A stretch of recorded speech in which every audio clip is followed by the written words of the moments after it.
Nah, untuk materi ini kita kan ada dua submateri ya. Yang pertama foreign currency transaction dan kedua bagaimana kita melakukan laporan konsolidasinya. Oke, sekarang kita mulai yang transaksinya. Nah, di sini saya menggunakan referensi dari modul Bu Iin, yang mana di sini udah ditranslate beberapa dari BIMS ke bahasa Indonesia, dari yang bahasa Inggris ke bahasa Indonesia. Nah, pertama kita mau bahas tentang transaksi valuta asing dulu. Nah, di sini dasar dari transaksi valuta asing yang kita pakai adalah PSAK 10. PSAK 10 ini yang pengaruh dari perubahan kurs valuta asing, yang mana harus ada beberapa istilah yang harus kita pahami gitu. Yang pertama, tentang kegiatan usaha luar negeri. Adalah entitas yang mana entitas anak, entitas asosiasi, ventura bersama, dan cabang dari entitas pelapor yang aktivitasnya dilaksanakan di suatu negara selain negara entitas pelapor atau menggunakan mata uang selain mata uang entitas pelapor. Intinya, kegiatan usaha luar negeri ini adalah transaksi yang dilakukan suatu entitas yang ada di suatu negara dengan negara yang lain. Namun yang perlu kita perhatian juga, kegiatan usaha luar negeri ini tidak semuanya melibatkan transaksi mata uang asing. Ya, nanti lebih jelasnya bisa kita pahami nanti di materi selanjutnya. Lalu ada juga istilah yang namanya kurs atau currency gitu. Di sini kurs didefinisikan sebagai rasio pertukaran untuk dua mata uang. Jadi misal ada kurs pound sterling dan dolar. Nah, kita menggunakan kurs yang dolar sebagai nanti kita laporan konsolidasi, maka untuk mengkonvert dari pound sterling ke dolar maka diperlukan kurs yang nanti ada jenis-jenisnya yang perlu kita pahami juga berdasarkan nature dari akun tersebut. Lalu ada juga kurs penutup. Kurs penutup ini adalah kurs spot pada akhir periode pelaporan. Biasanya ini disebut juga closing atau current rate. Nah, ini biasanya kursnya dipakai dalam hal perusahaan itu membuat laporan keuangan. Jadi di akhir periode itu ada kurs pada tanggal 31 Desember itu yang digunakan untuk akun-akun tertentu gitu, lebih jelasnya. Lalu ada juga kurs spot. Kurs spot itu adalah kurs untuk realisasi segera. Ini biasanya didefinisikan sebagai kurs pada transaksi saat itu juga. Jadi ada transaksi dan itu ada kursnya pada hari itu dan itu dipakai sebagai kurs spot dari transaksi tersebut. Lalu ada juga valuta asing. Valuta asing adalah mata uang selain mata uang fungsional entitas. Nah, di sini yang benar-benar harus kita pahami juga definisi dari mata uang fungsional itu sendiri. Mata uang fungsional adalah mata uang pada lingkungan utama di mana entitas beroperasi, yaitu lingkungan di mana entitas tersebut utamanya menghasilkan dan mengeluarkan kas. Nah, di sini functional foreign currency itu bisa dibilang suatu kurs yang mana suatu kurs atau mata uang ya, bukan kurs sorry, mata uang di mana perusahaan tersebut bergantung penuh terhadap mata uang suatu negara gitu. Nah, di sini ada faktor-faktor yang harus dipertimbangkan dalam menentukan mata uang fungsional. Mata uang yang paling berpengaruh, yang paling mempengaruhi harga jual barang dan jasa. Misal, kita perusahaan di Indonesia dan kita ingin berafiliasi dengan perusahaan di luar negeri, misalnya di Amerika. Maka kita bisa saja menggunakan mata uang fungsional dolar apabila harga jual dari barang yang kita jual itu sangat dipengaruhi oleh dolar gitu, sangat dipengaruhi oleh dolar terkait pricing yang kita lakukan gitu atas produk kita. Nah, itu bisa saja kita yang di Indonesia menggunakan mata uang fungsional dolar. Ada juga mata uang dari negara yang kekuatan persaingannya sebagian besar menentukan harga jual barang atau suatu entitas. Nah, ini hampir sama seperti yang poin pertama. Jadi mana yang pengaruhnya itu paling besar dan persaingannya gitu. Misal produk yang kita jual itu lebih bersaing kalau misalnya kita jual ke luar negeri. Nah, itu bisa saja jadi pertimbangan dalam menentukan mata uang fungsional. Dan juga kalau misalnya komponen-komponen biaya yang kita pakai untuk produk kita itu sangat dipengaruhi oleh mata uang asing, maka kita juga akan bisa pakai mata uang asing sebagai mata uang fungsional kita. Jadi nggak selalu mata uang fungsional itu sama dengan mata uang penyajian ya, yang kita pakai sekarang untuk melaporkan keuangan itu terkadang nggak sama seperti mata uang fungsional yang kita pakai terkait operasional kita. Oke, sekarang kita lanjut ke pelaporan transaksi valuta asing ke dalam mata uang fungsional. Nah, ini yang tadi sudah dijelaskan terkait transaksi valuta asing itu seperti apa, seperti membeli atau menjual barang jasa yang harganya didenominasikan dalam valuta asing. Bisa juga meminjam atau meminjamkan dana ketika jumlah yang merupakan utang atau tagihan didenominasikan dalam mata uang asing. Nah, oke. Terkait pengakuan awal dari transaksi ini, biasanya transaksi valuta asing itu dicatat dalam mata uang fungsional dengan menggunakan kurs spot antara mata uang fungsional dengan valuta asing pada tanggal transaksi. Jadi nanti pada suatu hari gitu ya, pada tanggal tertentu, misalnya kita melakukan transaksi mata uang asing, misalnya membeli suatu barang dari luar negeri, yang mana kita akan menjurnal inventory pada accounts payable sesuai kurs spot pada saat itu. Nah, itu yang menjadi concern kita kalau misalnya dalam membuat jurnal transaksi valuta asing kita menggunakan kurs spot pada tanggal tersebut. Baru nanti pas di akhir periode di tanggal neraca 31 Desember baru kita sesuaikan dengan kurs spot pada tanggal 31 Desember dan hingga pembayarannya nanti juga kurs spot pada tanggal pembayarannya. Seperti itu. Oke. Sekarang pada pelaporan akhir periode, nah ada beberapa akun-akun yang nature-nya itu berbeda penggunaan dari kursnya. Seperti ini. Cost moneter valuta asing dijabarkan menggunakan kurs penutup. Cost moneter itu adalah artinya baik aset maupun liabilities yang mana mempengaruhi cash flow dari perusahaan. Jadi ada sumber daya yang diberikan dan ada sumber daya yang didapatkan.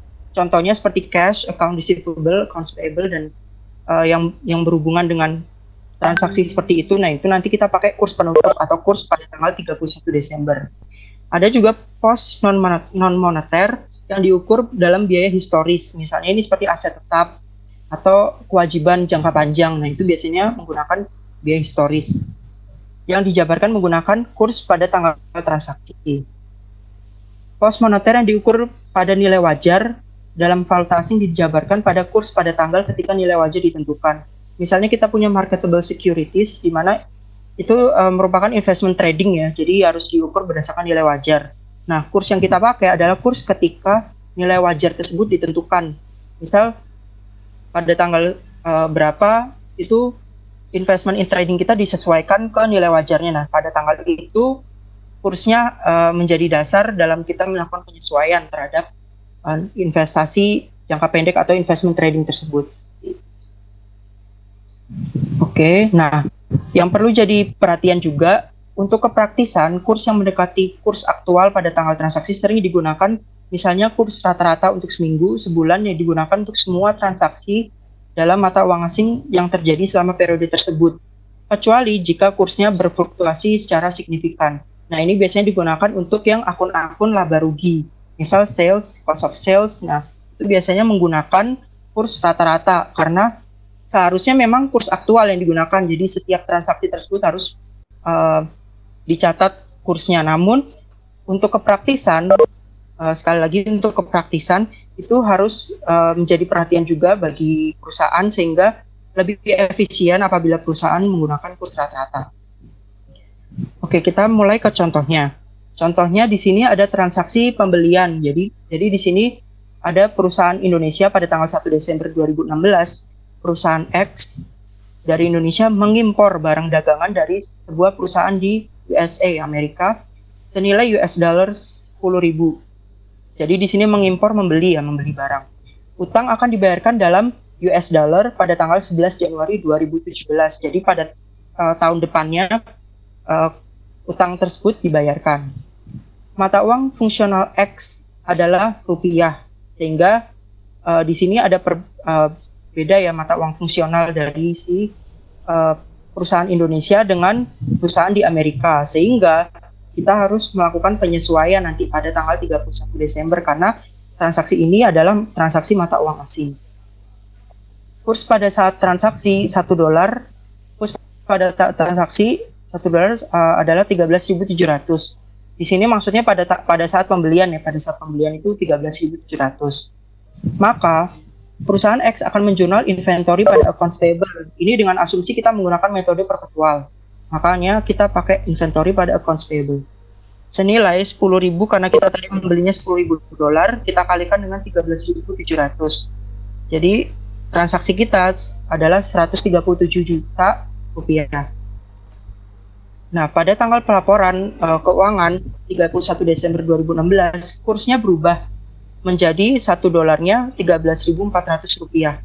Nah, dari 13.700 ke 13.400 tentu ada penurunan. Penurunan dari accounts payable karena kita di sini concernnya itu ke aset maupun liabilities yang bersifat moneter. Maka penurunan dari kurs menyebabkan di sini penurunan dari liabilities atau penurunan dari utang usaha sehingga menjadi keuntungan bagi perusahaan. Nah, di sini berarti kita harus sesuaikan kursnya dari yang awalnya 13.700 menjadi 13.400. Kita catat selisih kursnya 13.700 dikurang 13.400 dikalikan $10.000 tadi utangnya. Dapat keuntungan dari transaksi yang sebelumnya kita akui di 31 Desember sebesar 3 juta. Kita menjurnalnya debitnya accounts payable dalam foreign currency pada exchange check gain. Nah, karena pada tanggal 31 Desember mempunyai persediaan 137 juta, sesuai dengan penjelasan di atas, persediaan akan dijabarkan menggunakan kurs pada tanggal 1 Desember 2016 sehingga tidak ada selisih kurs atas persediaan. Nah, di sini persediaannya menggunakan kurs historis yaitu pada tanggal 1 Desember di sini menggunakan 13.700. Karena yang dilakukan penyesuaian hanya untuk aset maupun liabilities yang moneter. Pada saat melakukan pembayarannya tadi 11 Januari 2017, kursnya turun lagi dari tadi yang 13.400 ya sudah kita sesuaikan menjadi 13.300. Maka pada saat pembayaran pun si perusahaan X ini akan mendapat keuntungan lagi gitu. Jadi accounts payable-nya 134 juta, cash-nya yang dibayarkan 13.300 dikali 10.133 juta sehingga ada keuntungan dari exchange gain ini sebesar 1 juta yang diakui oleh perusahaan X. Nah, karena di modul Bu ini hanya menjelaskan transaksi transaksi mata uang asing ini hanya untuk pembelian, terkait sales itu kita bisa lihat di DIMS. Sebenarnya konsepnya sama saja, cuma hanya akun-akunnya saja yang berbeda.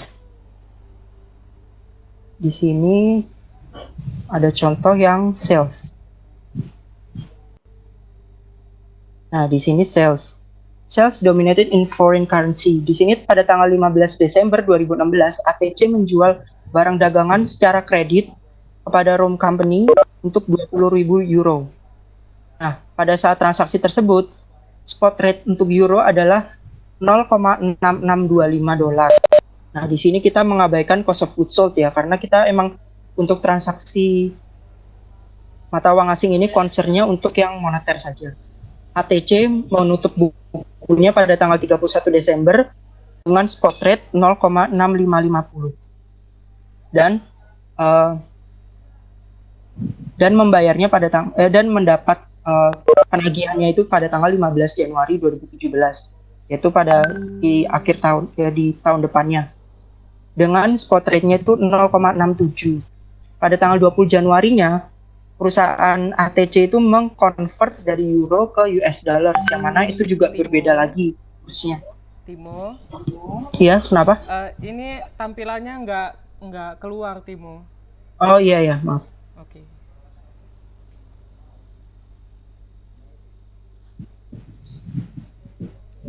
Coba ulangi lagi share screen-nya. Oh ya, maaf. Sip. Udah ya? Dah, ini udah. Oke. Jadi kayak gitu ya teman-teman. Jadi ini hampir sama kayak di purchase, cuma ini sales. Jadi yang tadi ATC dia menggunakan mata uang euro. Dia perusahaan Amerika tapi dia membeli barangnya itu dari Roma di sini dengan mata uang euro. Jadi seperti itu. Pada saat pembelian kursnya itu 0,6625. Kita tentu akan menjurnal account receivable pada sales 20.000 euro transaksi besar transaksinya dikalikan dengan kurs spot pada saat transaksi yaitu 0,6625. Di sini kita mengabaikan cost of goods sold karena emang fokus kita untuk moneter saja ya. Jadi kita kalikan 20.000 dikali 0,6625 13.250. Oke. Lalu pada tanggal 31 Desember ada penurunan kurs yang mana dari 0,6625 menjadi 0,6550. Ada penurunan kurs. Nah, karena di sini kita penjualan, maka di sini moneternya itu berupa aset, yang mana kalau kursnya menurun, maka aset kita juga turun, yang mana kita mengakui adanya kerugian. Kerugiannya kita catat exchange loss pada account receivable sebesar perubahan kursnya 0,6550 dikurangi 0,6625 dikalikan dengan 20.000 euro. Hasilnya 150. Pada tanggal ditagihnya pada saat sudah didapat hasil dari penagihan piutangnya yaitu sebesar 20.000 euro dikali 0,67. Nah, di sini ada kenaikan ternyata dari 0,550 menjadi 0,67. Maka perusahaan akan mengakui gain sebesar selisihnya juga. Berarti perusahaan akan menjual cash, account receivable, exchange gain ya sebesar 13.400 pada 13.100 dan 300. Pada tanggal 20 Januari ternyata ATC ingin mengkonvert euronya itu menjadi US dollars, yang mana pada saat 20 Januari kursnya juga berbeda. Maka kita juga menjurnal cashnya ini sebesar 20.000 dikali 0,675 ya, ini naik lagi ya dari 0,67 menjadi 0,6725 13.450. Dan cash yang ini cashnya ini dalam foreign currency ada tandanya FC ini. Nah, ini sebesar 13.400 yang telah kita dapat waktu tanggal 15 Januari. Maka kita mengakui gain ada sebesar 50 yaitu selisihnya. Dan di sini kita bisa lihat yang bisa di-summarize dari transaksi-transaksi dari tanggal 15 Desember 2016 hingga 20 Januari 2017. Ternyata perusahaan telah mengakui ada gain sebesar 200. Untuk transaksi transaksi mata uang asing, kalau selama yang kita pelajari hanya fokusnya untuk aset maupun liabilities yang bersifat moneter, sehingga penyesuaiannya ya seperti pengakuan ada loss atau gain terhadap perubahan kursnya saja. Terus kita juga perlu tahu juga kalau misalnya ada perubahan dari mata uang yang menyebabkan apakah mata uang relatif dengan mata uang asing itu melemah atau menguat. Nah, itu juga kita harus pelajari.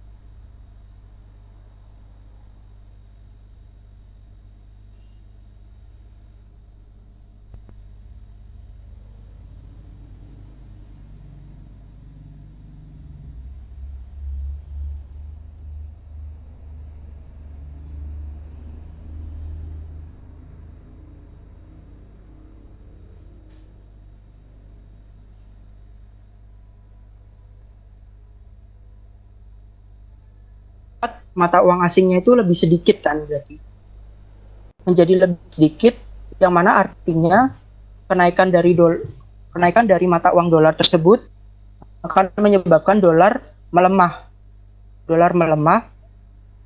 Dampaknya ke akun piutang tadi, akun piutangnya meningkat karena peningkatan dari aset, maka menjadi gain bagi perusahaan.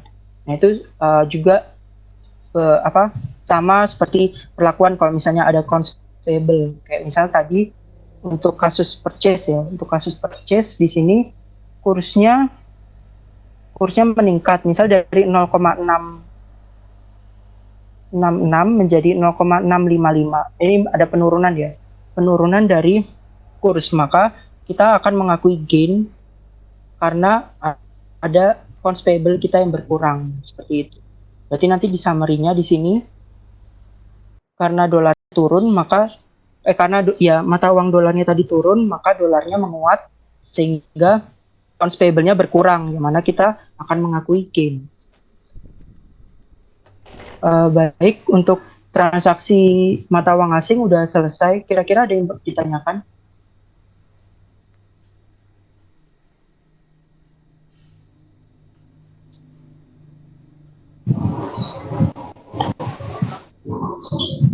Nggak ada ya?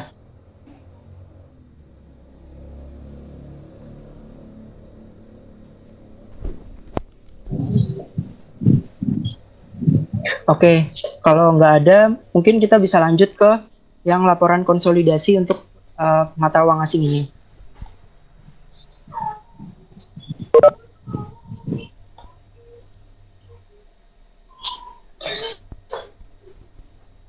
Nah, jadi di sini saya ingin menjelaskan terkait laporan konsolidasi ini, semuanya ini berdasarkan di modul Bu Iin ya, dengan beberapa revisi yang waktu itu sudah beliau sampaikan. Jadi yang pertama kita akan belajar terkait metode-metodenya. Oh, sebelum kita belajar terkait teknis menghitungnya, kita mau belajar tentang teorinya dulu terkait laporan konsolidasi. Nah, di sini laporan keuangan dengan valuta asing, kita kenal nanti ada dua metode, yang mana metode tersebut translasi dan remeasurement. Keduanya ini kasusnya berbeda. Kalau misalnya yang translasi itu ada perbedaan mata uang fungsional dari investee atau S dengan mata uang fungsional parent atau investor gitu, atau P. Nah, maka kondisi tersebut akan menjadikan kita harus pakai metode translasi atau current method. Sebaliknya, kalau misalnya mata uang fungsional dari si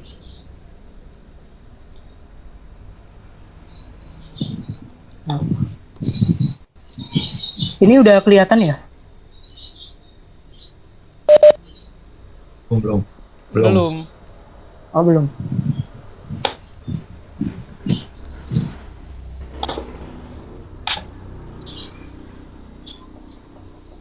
Ya, sudah. Oke. Jadi ya itu tadi yang terkait laporan keuangan dengan valuta asing. Di sini kan kita kenal ada dua metode, ada translation method sama remeasurement method. Nah, kalau misalnya kita di soal itu biasanya kapan kita menentukan transaksi maupun remeasurement biasanya tergantung dari mata uang fungsionalnya. Kalau misalnya mata uang fungsional dari perusahaan S itu sama dengan perusahaan P, maka kita menggunakan remeasurement. Tapi kalau misalnya mata uang fungsional kita berbeda dengan mata uang fungsional parents, maka kita menggunakan translation. Nah, seperti kasus di sini. Kasus di sini, mata uang fungsionalnya ini punya perusahaan UK ya. Jadi X perusahaan USA. Di sini kita pakai asumsi mata uang fungsional dolar.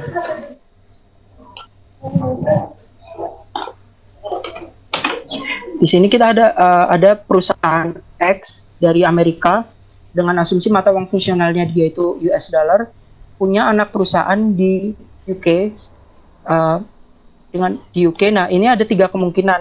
Nah, kalau misal mata uang fungsional dari perusahaan UK ini adalah British pounds, maka dia berbeda dengan perusahaan di Amerika yang mana itu parents-nya. Maka kita menggunakan metode current method.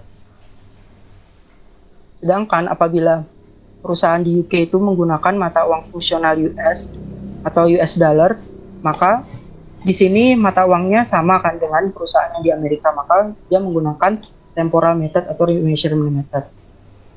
Nah, untuk kasus yang ketiga ini, kalau misal mata uang fungsionalnya perusahaan di UK itu ternyata euro, yang mana berbeda dengan mata uang penyajiannya, Dan juga mata uang fungsional dari perusahaan UK ini euro berbeda dengan perusahaan yang di USA Amerika, maka ada dua metode yang dilakukan sekaligus, yaitu temporal dan current rate method.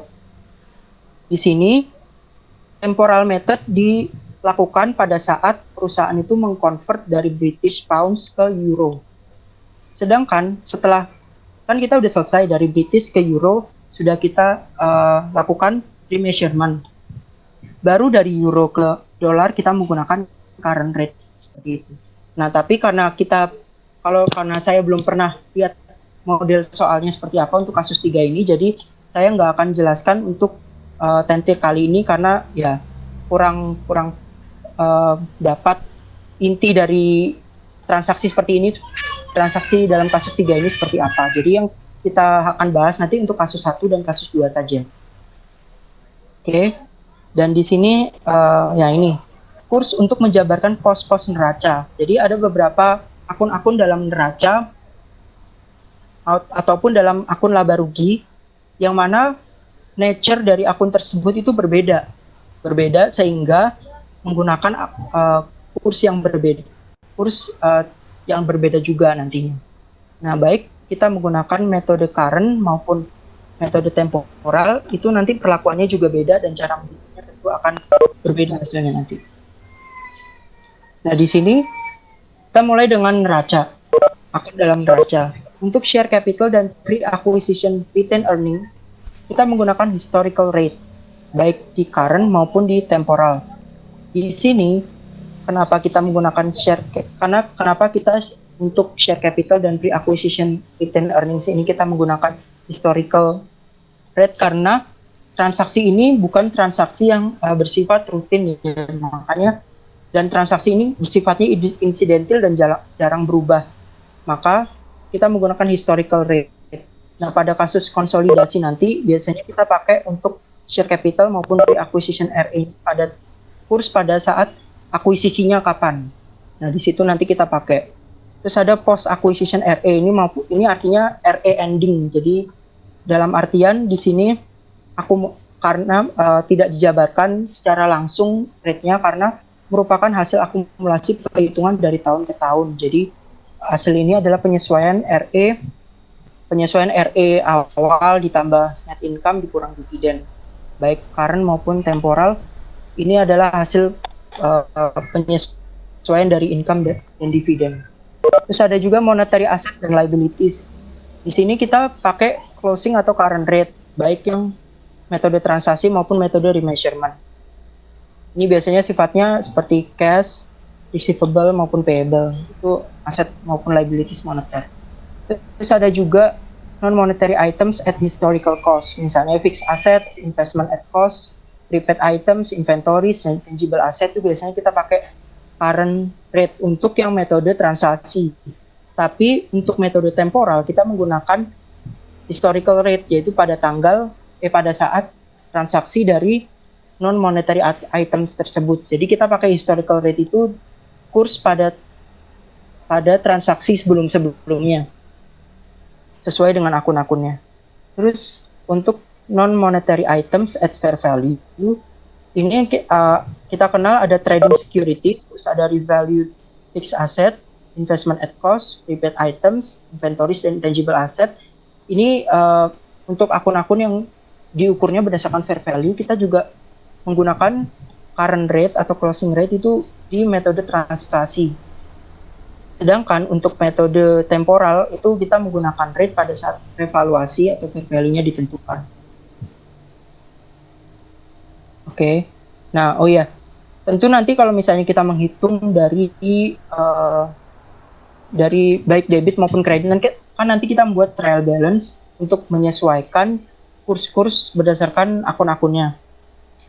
Ada perbedaan dari debit dan kredit tersebut, akan berbeda perlakuannya. Untuk metode transaksi atau current rate biasanya laba ruginya itu dimasukkan ke dalam neraca atau ekuitas sebagai other comprehensive income. Berbeda dengan remeasurement kita mengakui sebagai gain atau loss yang mana nanti masuk other income or loss di laporan laba rugi. Nah, sekarang kita lanjut untuk yang kurs yang menjabarkan pos-pos laba rugi.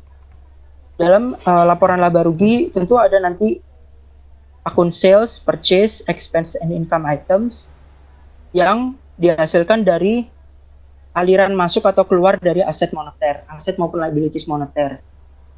Seharusnya untuk akun-akun sales, purchase, dan yang lain sebagainya itu, kita mengukurnya berdasarkan actual rate. Actual rate ini berarti rate pada tanggal transaksi tersebut gitu. Tapi karena untuk transaksi sales dan purchase ini sangat banyak dan sangat kompleks untuk perusahaan itu menghitung satu persatu, maka perusahaan menggunakan kurs rata-rata dengan asumsi unsur pembentuk laba rugi tersebut terjadi secara merata. Jadi diasumsikan kejadian tersebut secara normal rutin, maka perusahaan menggunakan kurs rata-rata. Baik digunakan dalam metode translasi maupun metode remeasurement. Untuk cost of sales ada perbedaan dari kalau kita bandingkan dengan sales. Untuk yang closing sama dengan sales, dia menggunakan actual rate seharusnya, namun untuk kepraktisan menggunakan rata-rata. Tapi untuk yang metode remeasurement kita menggunakan historical rate of original purchase. Jadi dalam menghitung cost of sales di sini nanti ada perhitungan tersendiri yang mana ada kurs yang berbeda antara beginning inventory, terus purchase-nya, terus ending inventory, nanti ada perbedaan kurs yang mana ada perhitungan tersendiri untuk cost of sales ini. Nah, untuk yang depreciation, amortization, and any other allocation of non-monetary items, kita sama seperti sebelumnya. Kalau misalnya untuk closing atau current rate method ini kita menggunakan kurs rata-rata semua terkait expense maupun sales. Tapi untuk yang temporal kita menggunakan historical rate of original acquisition. Jadi misal kita beli asetnya itu kapan, nah kursnya itu yang kita pakai buat seterusnya dalam kita menentukan berapa depreciation expense yang telah kita sesuaikan dengan kurs tersebut gitu. Untuk amortization terkait intangible asset juga.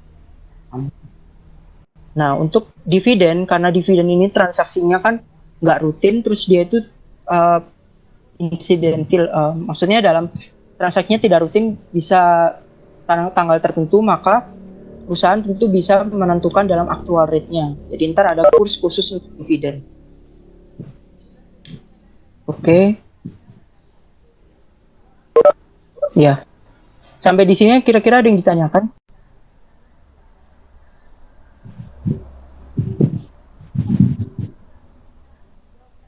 Oke, nggak ada. Berarti kita lanjut untuk menghitung dari laporan-laporannya. Kita mulai dengan closing atau current rate method, yang mana kita bisa menggunakan dua metode, baik cost maupun equity.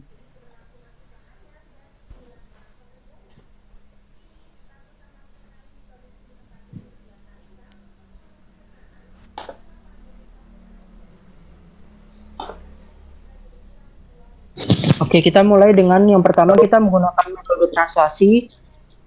Pada tanggal perolehan tersebut, kita menggunakan metode cost yang pertama ya. Kita menggunakan metode cost.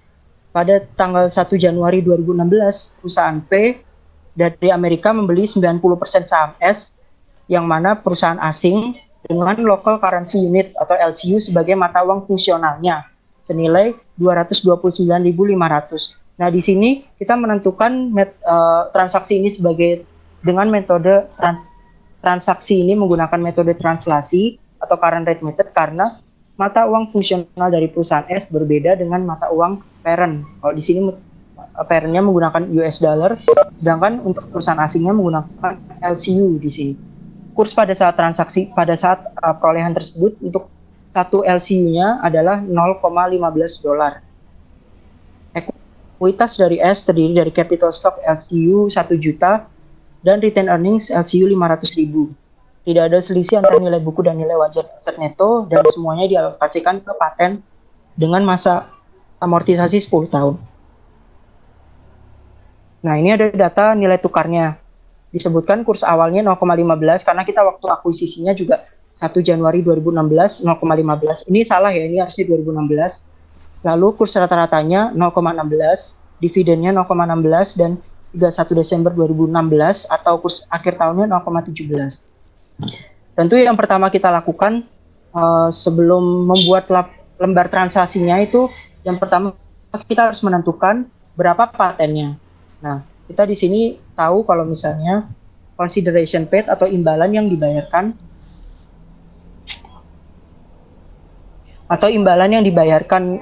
oleh P itu adalah 229.500. Maka kita buat implied value-nya atau kita 100% kan gitu. Jadi 229.500 ini kita bagi 90% ya. Jadi hasilnya 255.000. Lalu ada book value of net asset-nya itu tadi terdiri dari capital stock dan retained earnings.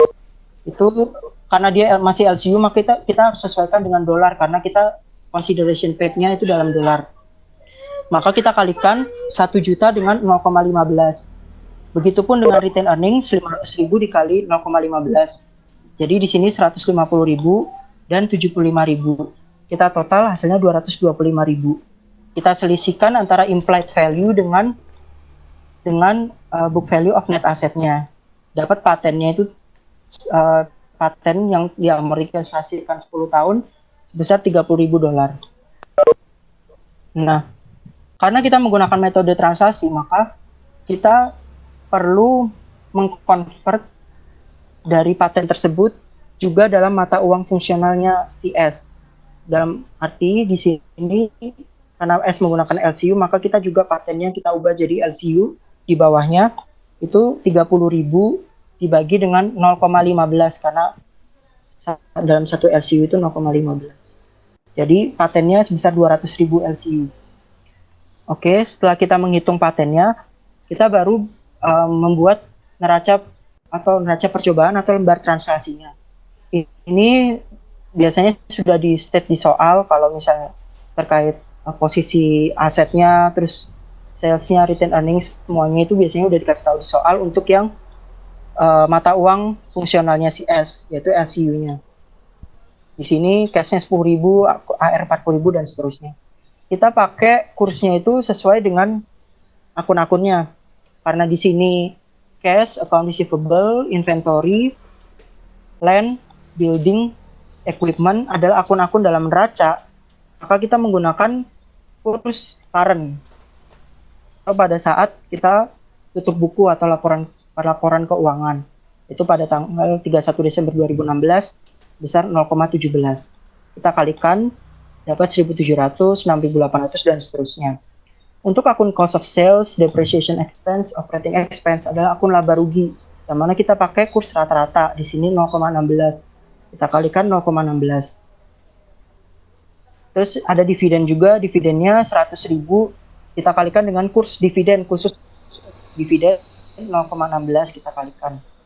Oke. Setelah itu kita lihat sisi kreditnya kita ada akumulasi depreciation 100.000, akumulasi depreciation equipment 300.000. Itu karena kita ini akun laba rugi, akun neraca, kita kalikan dengan kurs akhir tahun 0,17. Nah, untuk capital stock dan retained earnings, karena ini adalah akun modal dan dia itu dikalikan dengan historical rate-nya, kita pakai 0,15 di sini. Kenapa kita pakai 0,15 pada akhir tahun, pada awal tahun? Karena pada awal tahun perusahaan mengakuisisi dari P ke S. Mengakuisisi S oleh P. Maka kita pakai kursnya 0,15. Di sini ada sales, kita pakai 0,16 karena akun laba rugi. Kita hitung debit dan kreditnya. Di sini kita dapat debitnya itu 549.500. Sedangkan untuk kreditnya 519.000. Ternyata debitnya lebih besar daripada kredit, sehingga kreditnya harus kita tambah. Karena kita metode transaksi, maka kita selisihnya kita tambahkan dengan AOC. AOC-nya sebesar 30.500. Oke. Kita selesai dengan transaksi. Nah, sebelum kita melakukan penjurnalan dan laporan konsolidasi, kita juga perlu melakukan perhitungan. Di sini kita melakukan perhitungan atas paten. Kenapa paten kita harus ubah? Karena di sini ada perubahan kurs yang mana juga mempengaruhi dari paten itu sendiri.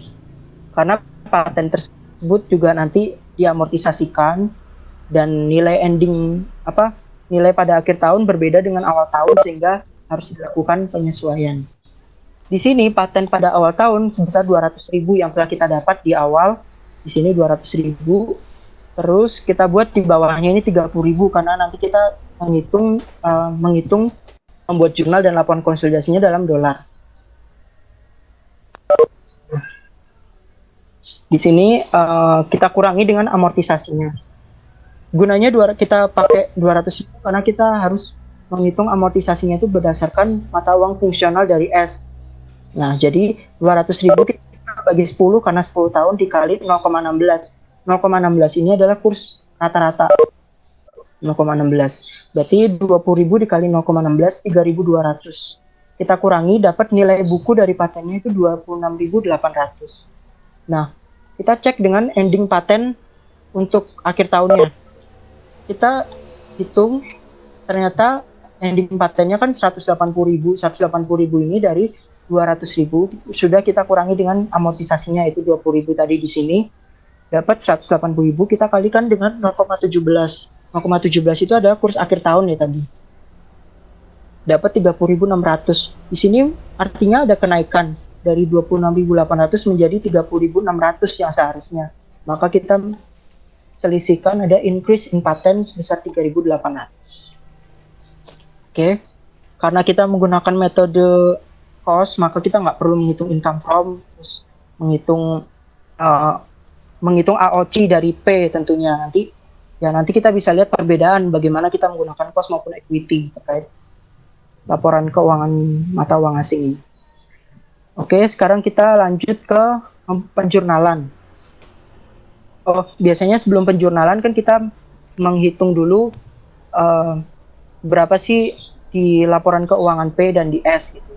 Kalau misalnya di sini S biasanya udah dikasih tahu karena dia nggak ada transaksi antar entitas juga, maka lebih simpel juga di sini. Jadi di sini kita hitung, kita dapat net income-nya dari S itu 24.000, terus dividennya 16.000 dan kita hitung sampai bawah udah balance. Baru kita hitung di P-nya. P-nya kita dapat dividen income itu 14.400. Itu hasilnya dari 0,9 karena kita akuisisi 90% dikali dengan dividennya S 16.000 dapat. Baru kita hitung net income-nya dapat 126.000, terus retain earning 196. Terus kita total dan investmentnya karena kita cost berarti investmentnya dicatat di sini sebesar perolehannya 229.500. Oke, baru kita melakukan penjurnalan karena di buku P dan S sudah balance.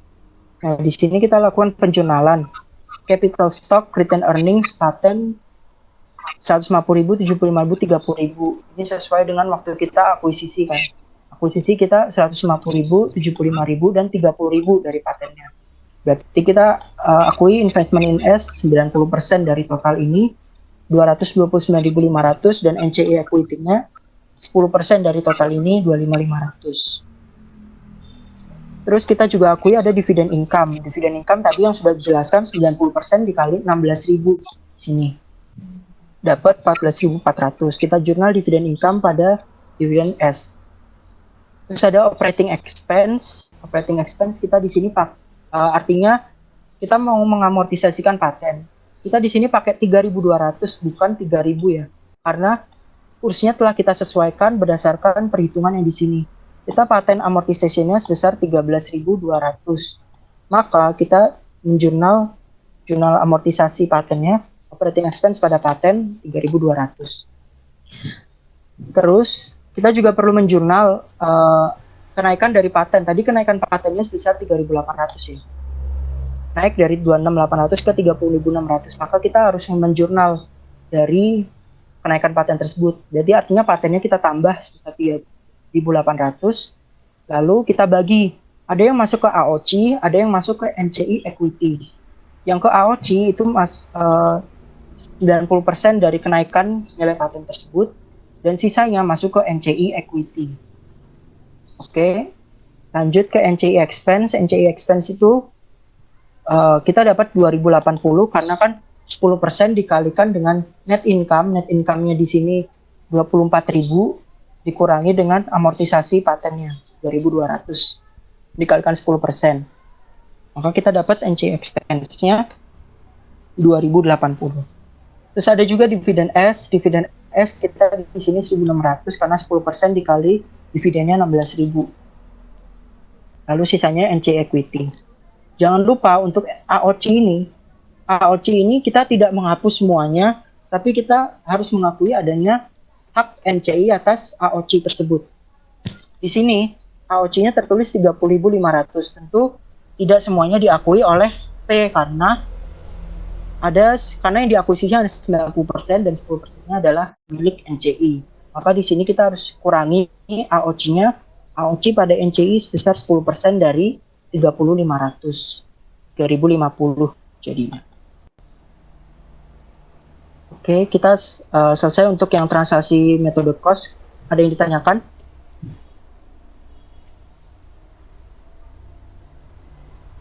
Oke, nggak ada. Berarti kita lanjut.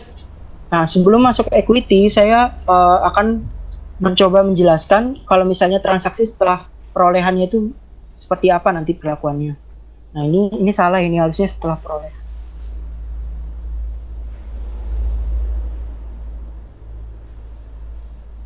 Transaksi setelah perolehan. Setelah perolehan, nah ini pada tahun 2017. Tadi kita waktu perolehannya kan 2016, berarti setahun setelahnya ternyata kurs LCU terhadap dolar meningkat. Kurs rata-ratanya menjadi 0,18, kurs untuk dividennya 0,18, dan di sini ada transaksi intercompany yaitu uang muka jangka panjang itu 0,18. Lalu ada kurs untuk penjualan persediaan antar perusahaan itu 0,175 dan kurs akhir tahun 0,19. Nah, pada tanggal 1 Juli 2017, S memberikan uang muka jangka panjang ke P. Berarti di sini S memberikan ke P besar 300.000 karena jangka panjang berarti tentunya ada bunga. Nah, kata yang perlu kita garis bawahi dan perlu kita perhatikan adalah uang muka akan diselesaikan dalam LCU. Yang mana artinya karena P itu perusahaan Amerika dan S ini adalah perusahaan asing ya, maka dia pakai LCU. Maka bagi P, transaksi ini adalah transaksi dalam valuta asing. Yang mana nanti dalam kita menghitung AOC-nya dari P, itu nanti penyesuaiannya masuk ke buku P nanti. Jadi nanti di buku P ada AOC yang diakui oleh P-nya. Nah, selain uang muka jangka panjang, ada pada tahun 2017 P menjual ke S cost-nya 70.000 inventory ya. Dijualnya 84.000 didenominasikan dalam LCU. Kurs pada saat itu adalah satu LCU adalah 0,175.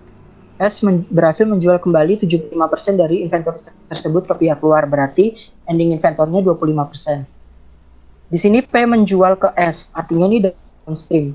Berarti S nanti mengakui ada inventory dari P sebesar 84.000 kan berarti nanti. Karena kan S nanti mencatat pembelian dari P sebesar nilai perolehannya yaitu 84.000. Oke, sekarang kita lanjut ke kalau ini terkait consideration paid, implied value dan menghitung paten ini sama seperti tahun sebelumnya. Oke, sekarang kita lanjut ke neraca. Jangan lupa kalau kemarin ada jurnal ternyata ada perikatan utang usaha antara P dan S itu sebesar 9.500, tapi belum di state di soalnya. Kemarin sudah dikonfirmasi sama Bu Iin kalau ada jurnal account payable pada account receivable 9.500 karena ada keterangan tambahan yaitu perikatan utang piutang 9.500. Oke, kita lanjut ke lembar transaksinya. Di sini lembar transaksinya sama seperti tadi ya, ada LCU, terus kurs dan dolar. Di sini cash ada beberapa aset-aset dan liabilities, terus ada akun laba rugi juga. Dan yang perlu kita perhatikan di sini inventory-nya itu ada 2. Jadi dalam membuat lembar transaksi kita harus membedakan mana inventory yang pure milik S dan mana inventory yang hasil intercompany dengan P. Seperti itu. Jadi di sini untuk akun-akun selain intercompany itu given dari soalnya. Jadi sudah diketahui, tinggal kita menghitung sendiri, kita tinggal sesuaikan kursnya. Nah, di sini kita perlu hitung ada inventory FIFO yang berasal dari intercompany itu 120.000. Kenapa di sini 120.000? Karena di sini karena P menjual ke S, cost-nya 70.000, dijual 84.000, didenominasikan dalam LCU. Kursnya 0,175, berhasil dijual kembali 75% dari inventory tersebut. Berarti ending inventory-nya kan 25%. Berarti 84.000 kita kalikan dengan 25%, kita bagi dengan 0,175. Kenapa kita bagi 0,175? Karena kita kan nanti trial balance-nya dalam dolar. Seperti itu. Nah, berarti ada ending inventory intercompany sebesar 120.000 dari P, dari transaksi intercompany dengan P. Kita kalikan dengan kursnya. Nah, kursnya ini kita nggak boleh pakai yang 0,19 karena kursnya harus kita pakai yang kurs transaksi saat itu atau kurs historical. Di sini kita pakai 0,175, hasilnya 21.000. Oke. Nah, tentu karena ini transaksi antar entitas, transaksi intercompany, maka dampaknya itu nggak cuma di inventory aja, tentu ada dampak di cost of sales-nya. Cost of sales-nya kita di sini dapat 360.000. Kenapa 360.000? Karena 84.000 dikali 75%, karena dia kan sudah berhasil terjual. Jadi yang sudah terjual 75% dibagi dengan 0,175 karena dalam LCU ke dolar. Seperti itu dapat hasilnya 360.000. Kita kalikan 0,175 dapat di trial balance dolarnya 63.000. Ini caranya sama kayak tadi. Kita harus bedakan mana yang aset kita menggunakan kurs akhir tahun, mana yang akun laba rugi yang kita pakai kurs rata-rata, dividen kita pakai kurs dividen dan lain sebagainya. Nah, kita dapatkan total debitsnya 743.300. Nah, kita menghitung juga di kreditnya 684.500. Ada perbedaan antara debit dan kredit, lebih banyak debit, maka kreditnya harus kita tambah 58.800. Seperti itu. Oke. Nah, di sini kita return earnings-nya nggak bisa langsung kita kalikan di sini ya. Kita kalikan 0,15 di sini. Karena ini adalah akumulasi dari perubahan return earnings tahun sebelumnya, maka yang di sini 83.000 itu berasal dari ending inventory dari tahun sebelumnya yang di sini. Yang di sini, nah ini 83.000 ini kita nggak bisa ubah sama sekali karena mengikut untuk tahun-tahun selanjutnya. Jadi kita nggak terpengaruh sama kursnya lagi. Jadi sini 83 kita pakai di sini 83. Karena kalau misalnya coba kita 0,15 di sini, hasilnya tentu nanti beda. Nah, 82.500. Sedangkan aslinya untuk return earnings awal di tahun ini adalah 83.000. Seperti itu. Jadi kita nggak bisa pakai kurs yang itu. Oke. Kita lanjut. Sekarang perhitungan atas patennya. Cara menghitungnya sama kayak sebelumnya. Jadi di sini kita lihat beginning patennya. Beginning patennya itu kan pada tanggal 1 Januari 2017. Nilai bukunya itu kita sesuaikan. Jadi di sini 180.000, 200.000 dikurangi 20.000, kita kali dengan 0,17. Karena 0,17 ini kan kurs awal tahun. Yang mana kalau di tahun sebelumnya ini akhir tahunnya kan. Dapat 30.600. Terus amortisasinya 200.000 dibagi 10 dikali 0,18. 3.600. Kita kurangi, nilai bukunya nyata sebesar 27.000. Kita bandingkan dengan ending patent yang seharusnya 160.000 karena 180.000 dikurangi 20.000 dikali dengan 0,19 karena kurs akhir tahunnya di sini. Kurs akhir tahun 0,19. Dapat hasilnya 30.400. 30.400 berarti di sini ada kenaikan paten dari 27.000 ke 30.400, berarti ada increase in paten sebesar 3.400. Oke. Nah, sebelum kita melakukan jurnal juga kita harus menghitung AOCP. Kenapa kita menghitung AOCP? Karena ada transaksi antar entitas yang diselesaikan dengan mata uang asing di sini. S memberikan uang muka jangka panjang ke P dan diselesaikannya dalam LCU.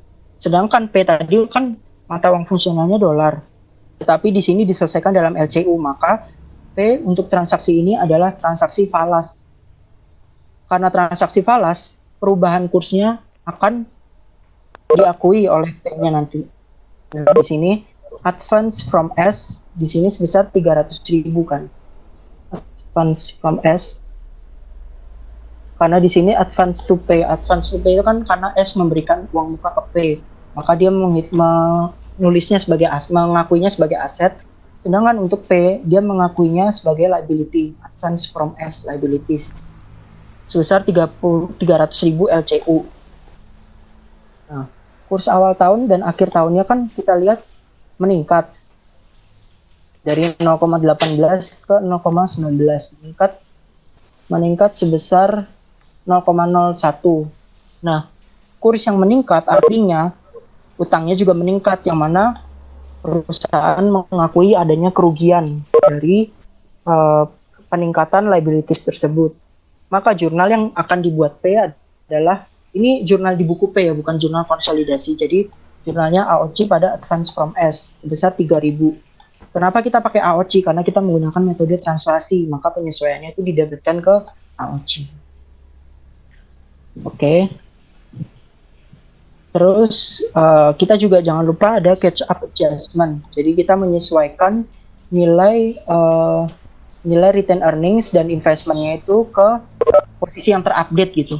Jadi di sini kan retained earning awal tahun itu sebesar 83.000 dan retained earnings waktu akuisisi itu sebesar 500.000 dikali 0,15 itu 75.000. RE acquisition itu pada saat dia akuisisi 500.000 dikali 0,15 dapat 775.000 kan. Maka ada kenaikan, ternyata ada kenaikan sebesar 8.000. Kita kurangi dengan amortisasi paten di tahun sebelumnya. Di tahun sebelumnya kan ada amortisasi paten 3.200, maka kita kurangi 3.200. Nah, berarti 4.800 kan selisihnya. 8.000 kurang 3.200. Kita kalikan dengan kepemilikan dari P. 90%, hasilnya 4.320. Nah, nanti catch up adjustment-nya sebesar 4.320. Untuk NCI expense ya kayak biasa kita ngitung net income terus patent amortization-nya. Patent amortization 3.600 ya kita pakai karena waktu penyesuaian kita di sini 3.600. Terus net income 36.000 karena udah di state di soal 36.000.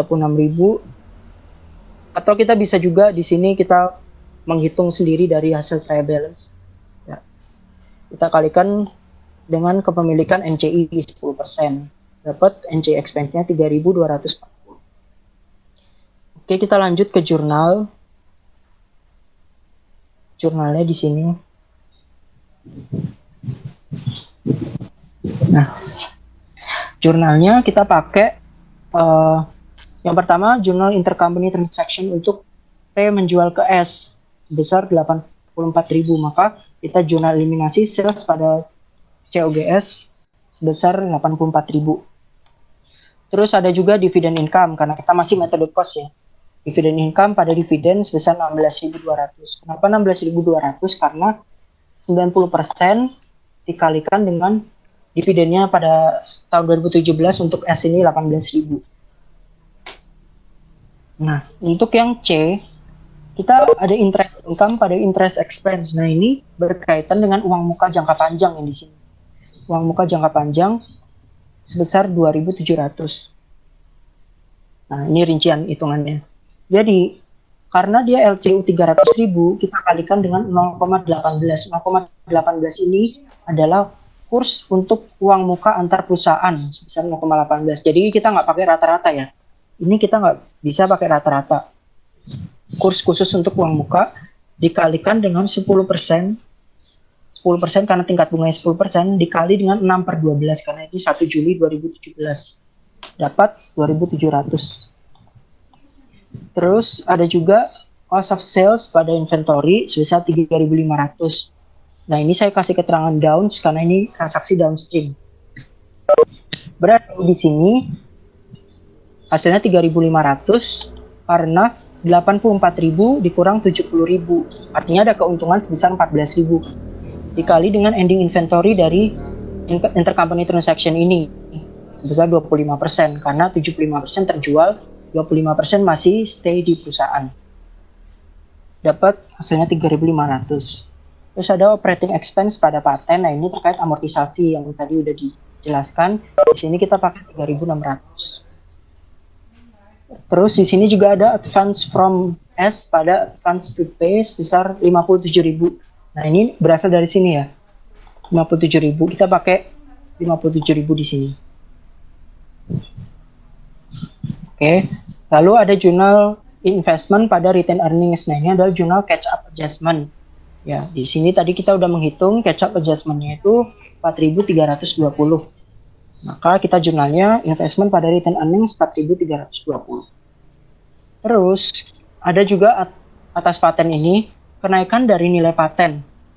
Dari 27.000 ke 30.400 ada kenaikan sebesar 3.400. Maka di sini kita jurnal paten, AOC dan NCI equity. Jadi yang di sini kita akuinya ada yang ke NCI juga, NCI equity. Karena yang kita akui ke AOC hanya 90%-nya saja.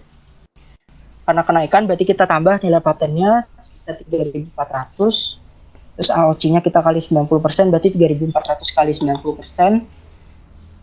NCI equity sisanya. Terus jangan lupa untuk AOC ini kita alokasikan ke NCI equity juga karena dia posisinya gain, maka kita kurangi kan. Karena ya kita kurangi AOC pada NCI equity 10% dari 5.880. Nah, yang perlu jadi perhatian juga untuk metode translasi dengan metode biaya atau metode cost setelah perolehan itu ada jurnal investment pada AOC. Nah, di sini disebabkan karena adanya kenaikan nilai paten tahun lalu. Karena tahun lalu di sini kan kita ada kenaikan nilai paten 3.800. Maka kita akuinya di sini sebagai peningkatan dari AOC. Menambah nilai AOC yang sekarang. Berarti kita jurnal investment in S pada AOC sebesar 3.420. Karena 3.800 kita kalikan dengan 90%, yaitu 3.420. Nah, di sini berarti kalau untuk masukin mungkin teman-teman udah bisa semua. Nah, yang di sini juga nanti bisa kelihatan bedanya di AOC ini nanti. Yang jelas untuk dua metode dalam artian cost baik equity, AOC-nya nanti akan sama di laporan konsolidasinya. Tentu juga untuk total asetnya nanti juga harus sama antara metode cost maupun metode equity. Nah, sampai di sini ada pertanyaan?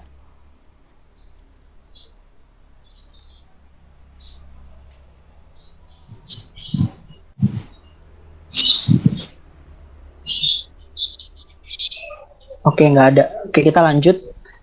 Nah, sekarang tadi kan kita sudah ngerjain metode cost. Sekarang coba kita metode equity. Metode equity kita mulai dari awal, waktu perolehan. Untuk perolehan, mungkin kita udah agak hafal gitu ya ininya, informasinya. Jadi kita menghitungnya awalnya sama, kita cari patennya dapat 30.000. Caranya juga sama kayak tadi. Terus kita coba cari menggunakan metode transaksi sesuai dengan akun-akunnya. Juga udah sama, kita dapat 30.500. Perhitungan paten juga nanti kita sama, kita harus menghitung juga nilai patennya. Nah ini juga kita, karena ini metode equity, berarti perbedaannya nanti kita ngitung income from S. Income from S kita menghitung di sini ada net income. Net income-nya di sini 24.000 ya. 24.000 kita kalikan 90%. Kita kali 90% dapat 21.600. Ada patent amortization 3.200 kali 90% mengurangi net income berarti minus 2.880. Hasilnya income from S-nya 18.720. Nah, di sini yang perlu jadi perhatian, AOC di buku P itu sudah dihitung langsung di buku P-nya. Jadi Jadi di sini kalau kan beda waktu kita pakai metode cost ya. Waktu kita pakai metode cost kita nggak menghitung AOC untuk di buku P karena kita nggak menghapuskan AOC di buku S, kita cuma menambah dan mengurangi saja waktu kita penyesuaian. Bedanya setelah equity kita langsung menghitung AOC di buku P-nya langsung di sini. Nah nanti pas kita jurnal eliminasi kita menghapus punya S, AOC-nya S, sehingga nanti yang ditampilkan adalah milik P, seperti itu. Jadi kita menghitungnya caranya increase in AOCS. Jadi perubahan dari AOCS sendiri itu nanti kita kalikan dengan ownership dari P. Di sini 30.500. Kenapa 30.500? Karena pada tahun sebelumnya AOC adalah 30.500 di sini. Karena pada tahun ini 30.500 ya. 30.500 dan ini adalah transaksi dan ini adalah tahun perolehan gitu. Jadi nggak ada perubahan. Jadi ini masih sama di tahun ini. Kita kalikan dengan 90% dapat 27.450. Nah, di sini ada kenaikan paten. Kenaikan paten 3.800 kali 90%. Kenaikan paten ini berasal dari yang di sini kita hitung barusan. 3.800 dikali dengan 90% dapat 3.420. Kita jumlahkan dapat 30.870. Nah, hasil ini yang harus kita masukkan di buku P. Nah, di sini kita buatkan accumulated AOC sama dengan yang di sini. Jadi, untuk metode equity, pertama kita harus menghitung income from-nya, terus kita menghitung AOC-nya juga. AOC-nya juga yang nanti menjadi pembeda antara cost dan equity. Jadi di buku P nanti berbeda ya ini. Total asset liabilities di buku P-nya berbeda baik metode cost maupun equity. Oke, sekarang kita mulai lakukan penjurnalan. Jurnalnya awalnya sama, eliminasi dari net asset-nya. Jadi capital stock, retained earnings, paten pada investment, pada NCI equity, sebesar waktu dia perolehan berapa. Di sini kan 150.000, 75.000, 30.000, ini 90%, nih 10%. Lalu kita menghitung adanya income from S dan dividennya sesuai dengan kepemilikan. Di sini income from S-nya udah kita hitung 18.720 di sini. Terus dividen S-nya 14.400. 14.400 itu 90% dikali dengan 16.000 di sini. Sisanya disesuaikan di investment. Patennya sama 3.200. Terus di sini yang ini jadi pembeda. Ini kan tadi kenaikan patennya 3.800. Kita mengoreksi 90%-nya itu nggak ke AOC lagi tetapi langsung ke investment.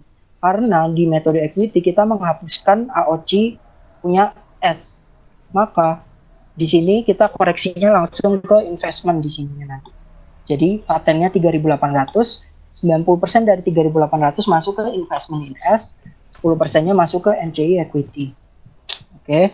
Sekarang kita ke NCI expense. NCI expense itu kan berarti sama kayak tadi, net income dikurang patent amortization dikali 10%. Dapat, terus dividennya juga 10% dikali 16.000. Terus yang di NCI equity sisanya. Nah, di sini AOC punya S itu kan 30.500. Kita harus hapuskan di jurnal eliminasi ini AOC di debit 30.500. Terus 90%-nya itu masuk ke investment dan 10%-nya masuk ke NCI equity. Jadi hasilnya seperti ini di tabel amortisasi, tabel konsolidasinya 30.500-nya di debit sehingga yang muncul di AOC konsolidasinya adalah milik P seperti itu. Jadi bedanya antara cost dan equity kelihatan jelas ini ya. Tapi karena ini kita belum ada transaksi intercompany sama sekali, maka ya ini masih belum terlalu kompleks dibandingkan kalau misalnya nanti setelah konsolidasi dan ada transaksi interentitas atau intercompany transactions. Sampai di sini ada yang ditanyakan?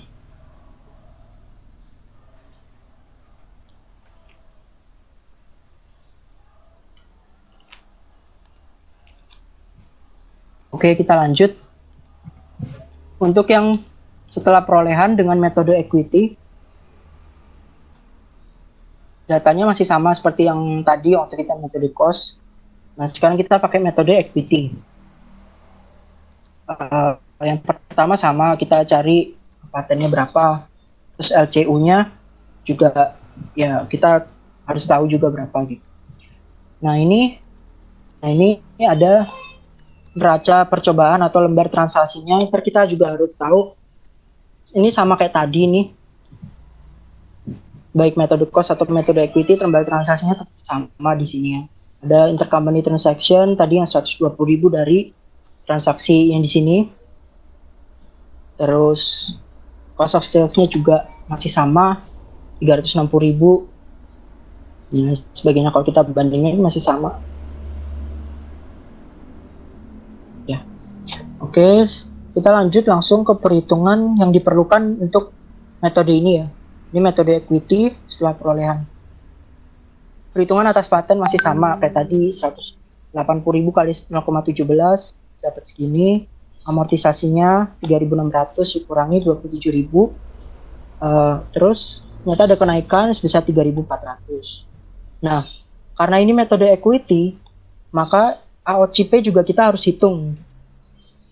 Nah, ini bedanya antara waktu kita perolehan dengan setelah perolehan, menghitung AOC-nya. Kita lihat sekarang, AOCP pada tanggal 31 Desember 2016 adalah sebesar 30.870. Kita lihat di tahun sebelumnya, AOC-nya 30.870. Nah, di sini ya.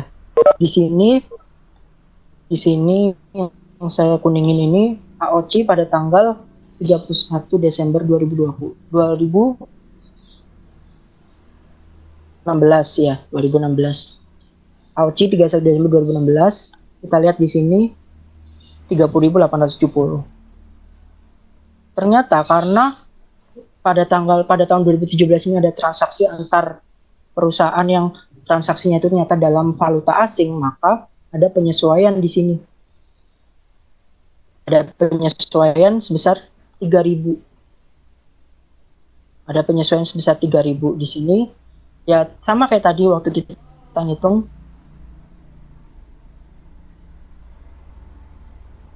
Ada kenaikan, kan ada perubahan nih dari 0,18 ke 0,19.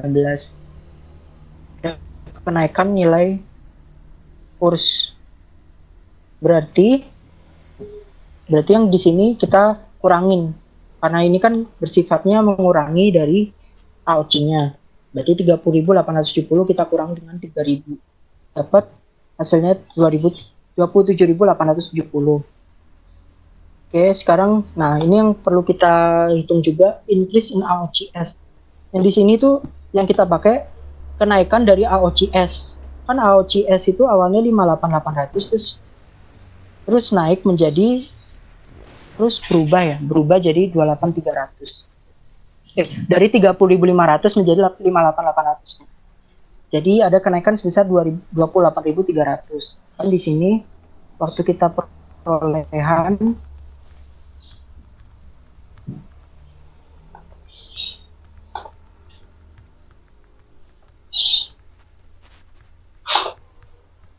ya di sini kan AOC-nya kita hitung di sini 58.800.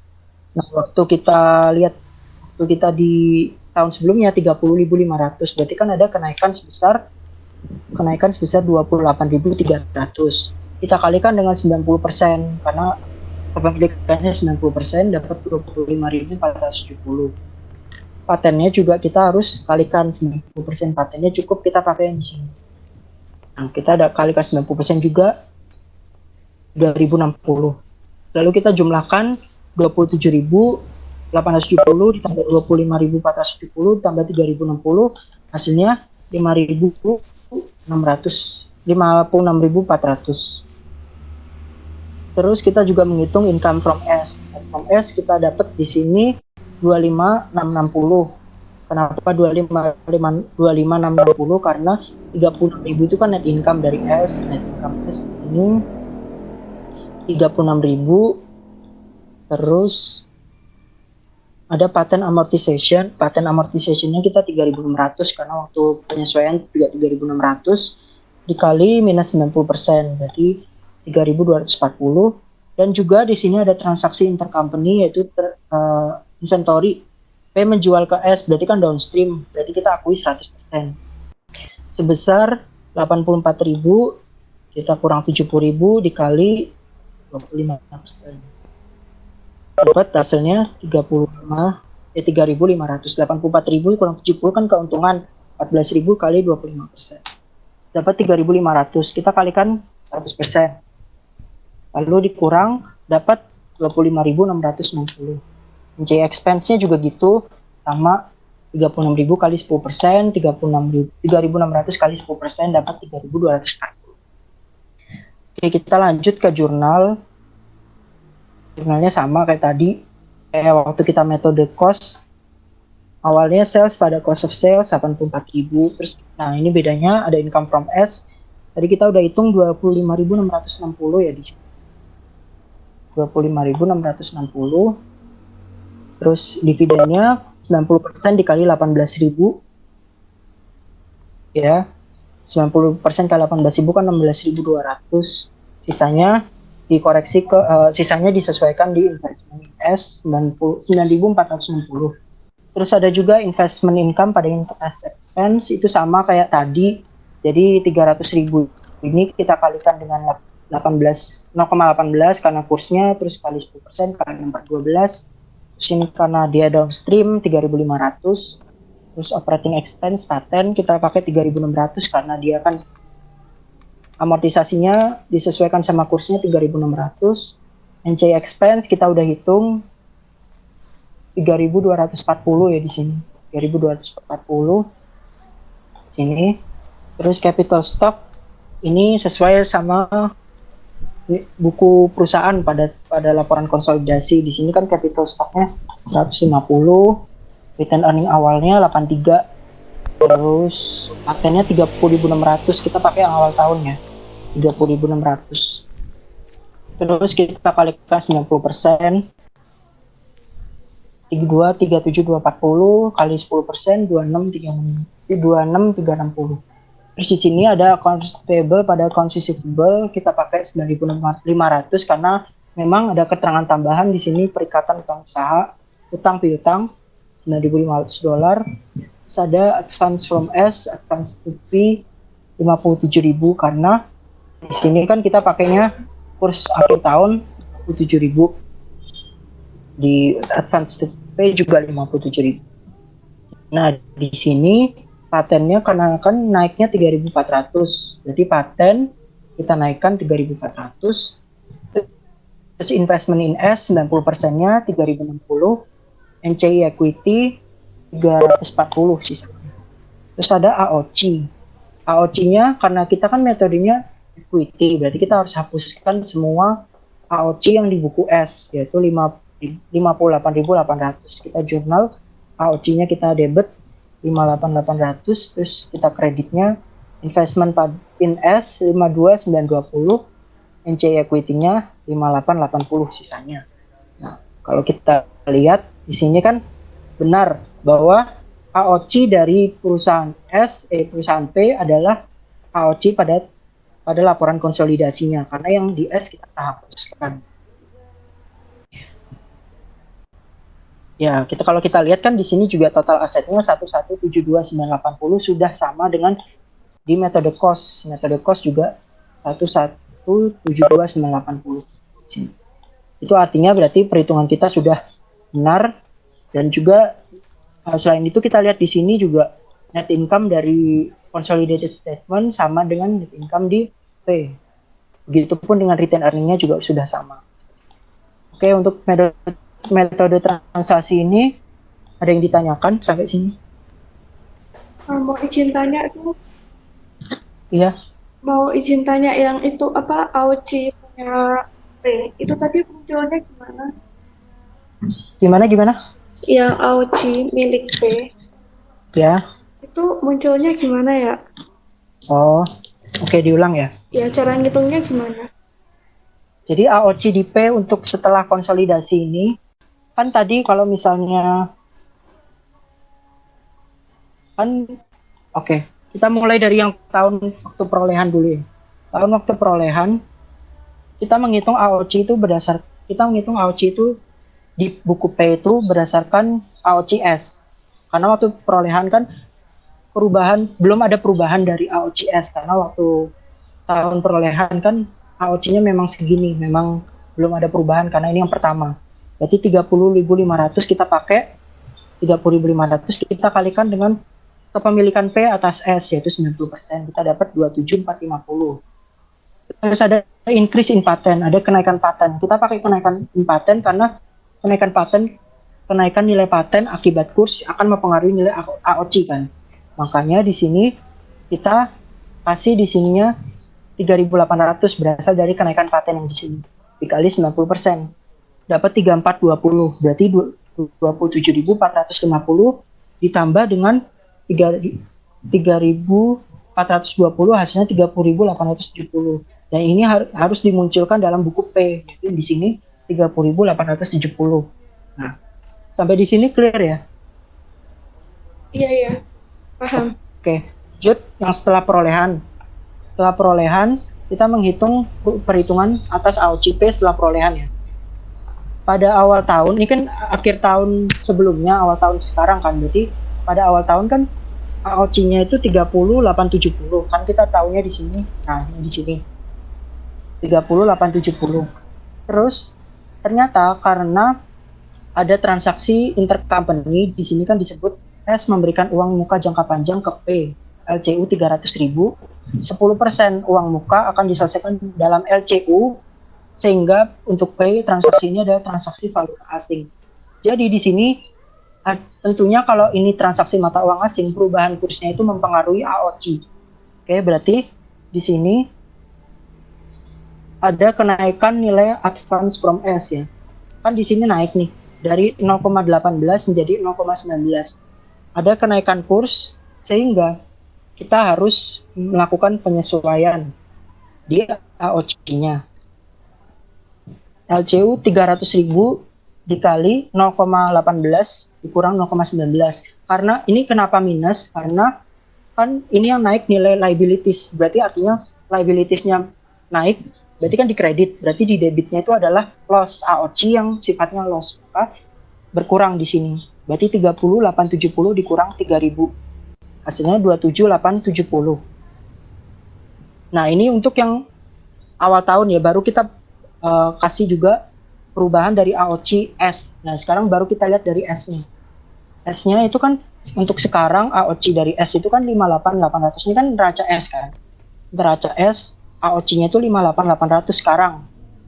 Nah, tahun sebelumnya itu AOC-nya hanya 30.500 di buku S. Maka ada kenaikan sebesar 28.300. Kita harus kalikan sama 90%, dapat 25.470. Terus jangan lupa paten juga berpengaruh terhadap AOC. Patennya di sini kenaikan 3.400, kita kali 90%, dapat 3.060. Lalu kita total semua 27.870, 25.470 dan 3.060. Hasilnya 56.400. Nah, di sini yang harus dimunculkan ke dalam laporan di buku P, laporan neraca di buku P 56.400, karena nanti pas kita konsolidasi jurnal eliminasi yang dibutuhkan adalah mengeliminasi AOC milik S 58.800 akan kita eliminasi, sehingga yang muncul nanti adalah AOC milik P 56.400. Seperti itu. Gimana? Ya, jadi kalau mau nyari AOC P itu yang mempengaruhi itu dari ini ya, dari advance sama dari paten ya, sama perubahan AOCS-nya ya. Iya benar.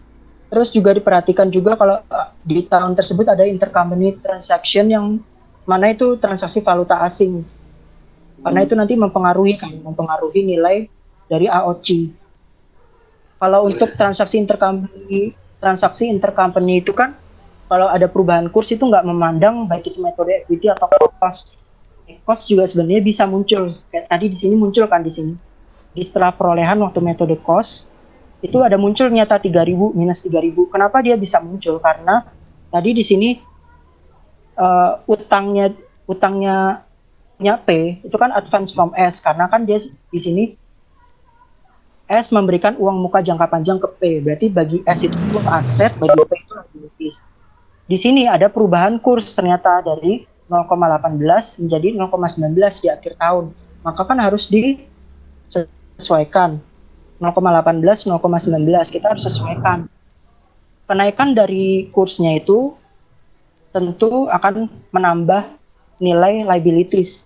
Yang mana kalau misalnya menambah nilai liabilities, kita akan mengkreditkan liabilities sebesar 3.000.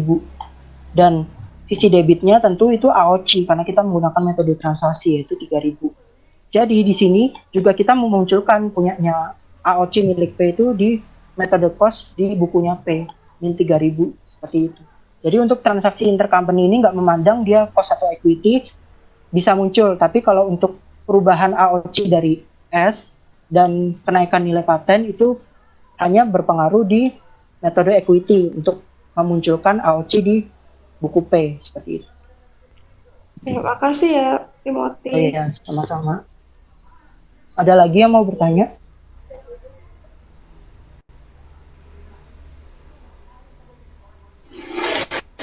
Oke, kita mungkin lanjut ya ke remeasurement. Remeasurement ini atau disebut temporal method. Ini ngambil di soalnya Bu Iin, di modulnya Bu Iin. Di sini pada tanggal 31 Desember, P, perusahaan Amerika membeli seluruh saham S, perusahaan Inggris, senilai 455.000 secara kas. Mata uang S adalah dolar. Nah, di sini yang perlu jadi perhatian. Karena mata uang S itu sama dengan perusahaan P,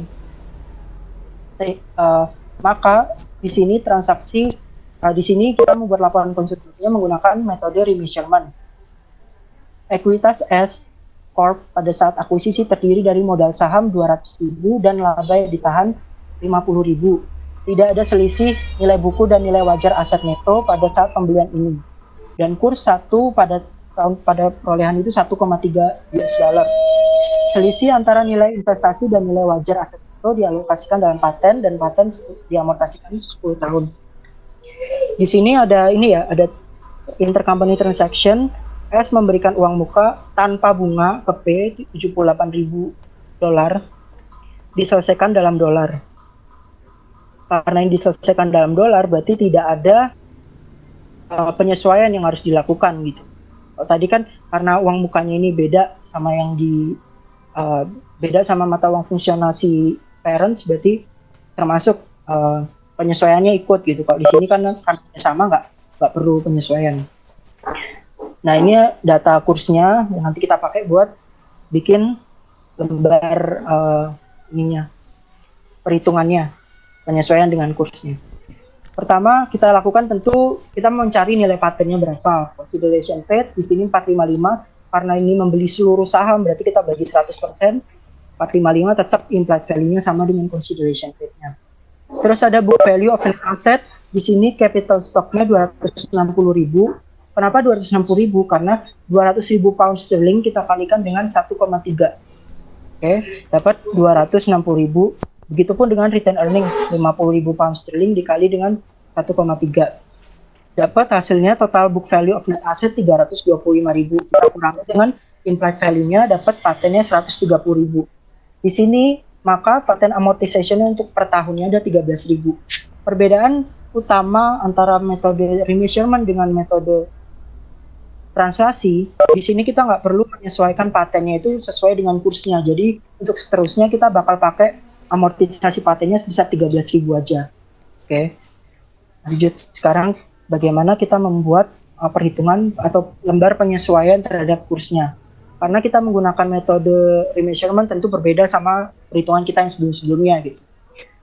Ini ada cash 106.000, kita kali dengan 1,2. 1,2 ini adalah kurs akhir tahun. Kita pakai current rate-nya. Current rate sebesar 1,2. Kita terapkan untuk yang monetary asset aja ya. Kita terapkan untuk cash, account receivable, terus accounts payable, bonds payable. Ya itu yang kita pakai karena 4 akun itu adalah akun moneter, baik aset maupun liabilities. Oke, kita lanjut sekarang ke inventory FIFO. Inventory di sini kita nggak bisa pakai akhir tahun karena ini bukan aset moneter yang pertama, dan yang kedua ini adalah inventory dengan sistem persediaan FIFO. Sistem persediaan FIFO artinya kita menggunakan kursnya itu pada saat pembelian terakhir persediaan. Jadi biasanya soal itu dikasih tahu kurs pada akhir pembelian terakhir itu berapa. Nah, kita pakai di sini kurs akhirnya. Jadi 120.000 kita kalikan dengan 1,22 dapat 146.400. Terus ada advance to pay, kita pakai 1,3.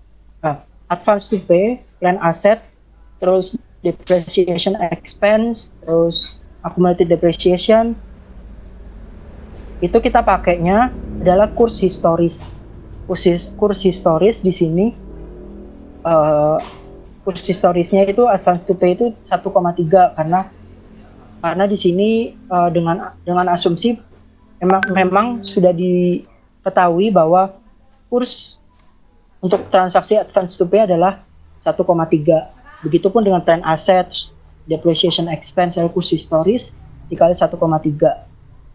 Terus ada juga, wages and salaries expense, terus other expense, dan sales tetap menggunakan actual rate, atau kalau di sini karena kita untuk tujuan kepraktisan pakai kurs rata-rata 1,25.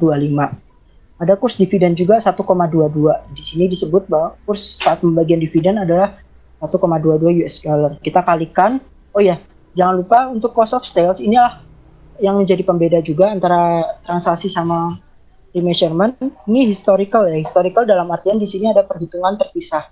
Di sini ada perhitungan cost of sales. Beginning inventory 2016 adalah 120.000. 120.000 kita dapat di sini kan.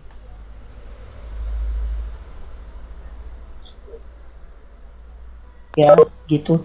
120.000 kita kali dengan ini given di soal. Jadi beginning inventory ini biasanya dikasih tahu ya. Terus habis itu kurs pada awal tahun kita kalikan berarti 120.000 kita kalikan dengan 1,3 156.000. Terus ada purchase 270.000 kita kali dengan 1,25. 1,25 itu adalah kurs akhir tahun. 1 pound sterling sama dengan kurs rata-rata 1 pound sterling adalah US dollar 1,25. Nanti kita kalikan 270.000 kali 1,25, 337.500. Terus kita jumlahkan untuk yang pound sterling 390.000, terus kita lihat di dolar 493.500. Nah, untuk yang endingnya ini harus beda. Ini kita pakainya kurs yang pembelian terakhir. Di sini kurs saat pembelian terakhir persediaan 1 pound sterling US dollar 1,22. Nah, kita pakai di sini. 120.000 dikali 1,22 dapat 146.400. Nah, ini kan artinya ending inventory yang tercatat di neraca P 146.400. Dapat ternyata COGS-nya itu 347.100. Berarti kita buat di sini 347.100. Terus kita sama kayak tadi sebelumnya. Berarti kita lihat debitnya berapa. Debitnya di sini 1.199.300, terus yang di kredit 1.202.200. Ternyata lebih besar kredit daripada debit, berarti debitnya harus kita tambah. Nah, karena kita metode remeasurement, berarti kita menjadi selisihnya antara debit ke kredit itu adalah exchange loss. Nah, karena kita kreditnya lebih besar daripada debit, berarti debitnya itu harus ditambah. Artinya ada kerugian, yaitu sebesar 2.900. Nah, ini dicatatnya di income statement.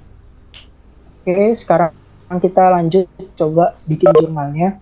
Jurnalnya berarti di sini dividen income pada dividen, karena kita metode cost ya. Dividen income pada dividen, di sini dividennya 36.600. Karena kita tadi beli semua, membeli seluruh saham, berarti kita langsung aja 36.600. Dividennya juga 36.600. Terus ada capital stock 260.000. Emang 260.000 di sini. Ini di sini 260.000 dan 65.000. Dan patennya kita pakai 130.000 karena waktu akuisisi juga 130.000. Baru investment in S-nya 455. Ya, sebesar yang kita beli waktu itu, 455 kan di sini. Terus other expense pada paten. Nah, di sini amortisasinya kita nggak pakai penyesuaian, kita langsung pakai yang di sini. Jadi 130.000 kita bagi 10, hasilnya 13.000 di sini. Kita buat jurnal other expense pada paten 13.000. Terus ada jurnal advance from S pada advance to pay. Di sini karena kan ini tadi transaksi antar perusahaan, intercompany transaction. Di sini menyerahkan uang muka sebesar 78.000. Berarti kita kurangin. Kita eliminasi keduanya. 78.000. Lalu kita buat jurnal melengkapi laporan konsolidasinya tetap sama.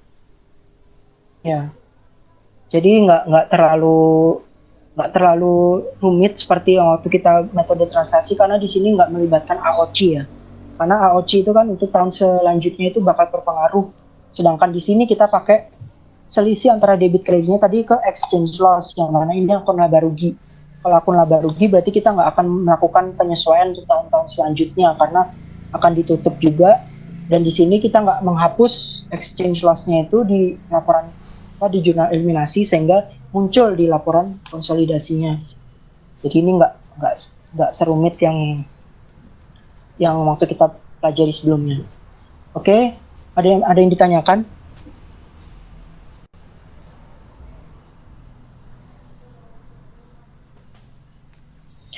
Oke, kita lanjut ke metode equity.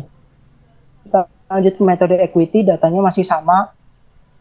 Di sini kita menghitung patennya berapa, patennya 130.000, terus amortisasinya 13.000, terus menghitungnya tadi juga masih sama. Nah, di sini perhitungan cost of sales-nya tetap harus dilakukan karena kan menyangkut di tabel penyesuaian di sini sesuai kursnya. Nah, yang beda juga tentunya kita ngitung income from S. Di sini net income-nya 87.000 dari perhitungan yang di sini 87.000 kita kalikan dengan 100% karena kita akuisisi semua. 87.000 terus patent amortization tadi 13.000 dikali 100% minus 13 hasilnya 74. Kita jurnalnya masih tetap sama kayak biasanya. Income from S, pada dividen, terus pada investment S, 74, terus ini 36.600 karena kita akuisisi semua ya, maka dividennya juga kita akui semua. Terus investment in S, 37.400 selisihnya. Terus ini juga sama seperti sebelumnya. Ya, untuk metode remeasurement ini ada yang ditanyakan baik cost atau equity.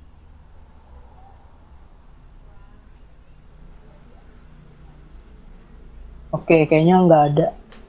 Ya, kalau kita lihat dari materi yang udah kita pelajari sih, mungkin yang perlu kita sering latihan itu di metode transaksinya sih, terutama kalau misal kita mau mengambil metode equity ya. Metode equity kita pertama harus memperhatikan kalau untuk transaksi secara keseluruhan tentu paten harus cari. Terus income from subsidiary itu hanya relevan di equity. Terus, nah ini AOC-nya untuk metode equity, intinya kalau equity itu, AOC itu harus muncul akibat dari perubahan AOC S. Di luar dari transaksi intercompany itu harus muncul ya, AOC si P itu harus dimunculkan di buku ini. Oke. Kalau untuk metode cost sih, cenderung kita harus hati-hatinya di journal catch-up adjustment. Karena journal catch-up adjustment itu tentu kita harus bedakan mana yang mempengaruhi AOC, mana yang mempengaruhi retained earnings. Karena kalau kita lihat di sini, ini kan perubahan RE. Terus yang kita kurangi adalah patent amortization di tahun ini. Di tahun sebelumnya yang kita hitung di sini ya. Plus patent amortization di tahun sebelumnya yang kita buat. Dan kalau kita lihat juga ada beberapa jurnal yang berbeda, contohnya kayak paten, alokasi paten, kenaikan patennya itu ke mana. Kalau misalnya metode cost kan ada yang kenaikan nilai patennya itu dialokasikan ke AOC. Kalau misalnya yang metode equity tadi patennya langsung ke investment. Ya. Saya rasa udah selesai sih materinya, kalau nggak ada yang ditanyakan.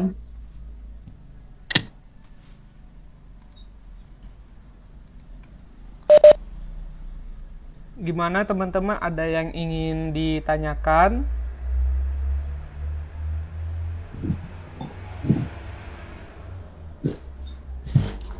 Sementara nggak ada. Sementara nggak ada ya. Untuk Timo, ada yang ingin disampaikan atau sudah cukup? Ya, kalau menurutku sih udah cukup sih. Jadi kalau untuk metode transaksi, mungkin yang perlu jadi concern ya itu tadi, kapan kita memunculkan AOC itu di buku P, kapan ya itu. Terus habis itu sama gimana kita melihat kalau misalnya kapan di sini nih waktu di sini mungkin agak ribet di sini ya, karena kita melihat pengaruh di tahun sebelumnya seperti apa itu sih. Jadi mungkin latihan soal yang harus lebih banyak.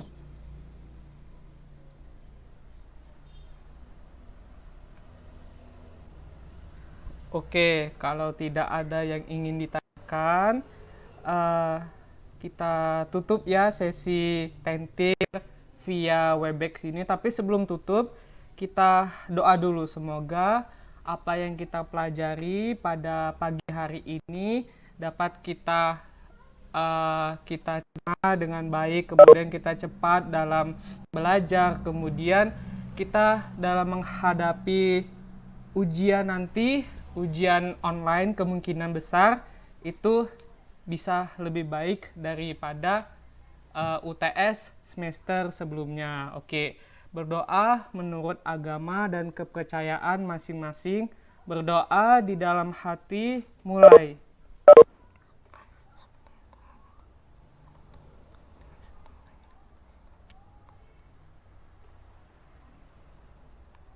Berdoa selesai. Oke, kita tutup sesi tentir AKL 2 pada hari ini. Oke, Assalamualaikum warahmatullahi wabarakatuh. Selamat pagi menjelang siang teman-teman. Sehat selalu. Oke, tetap di rumah. Oke, terima kasih teman-teman semua. Terima kasih. Warahmatullahi wabarakatuh. Terima kasih. Terima kasih. Makasih. Yoi. Sama-sama.